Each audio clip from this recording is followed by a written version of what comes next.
Bhagavanth sir చుట్టూ అంత పెద్ద గోడలు ఎందుకు కట్టించానో తెలుసా? నా దగ్గర most powerful weapons biggest army ఎందుకు పెట్టుకున్నానో తెలుసా? వాళ్ళల్లో ఒక్కరైనా బతికుంటారనే భయం నాకెప్పుడు ఉంది. ఎవరు?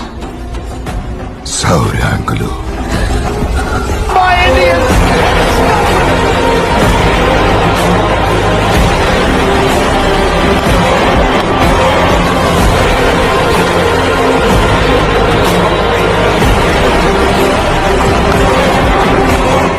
ఆ ప్రాంతం గురించి చిన్నప్పుడు మేము విన్నాం. ఆ ప్రాంతాన్ని కొన్ని గదులు పరిపాలిస్తున్నాయని. అదంతా కట్టు కథ కదా. ఆ ప్రాంతం ఉందో లేదో తెలీదు కానీ దాని గురించి విన్నప్పుడు వచ్చే భయం మాత్రం నిజం.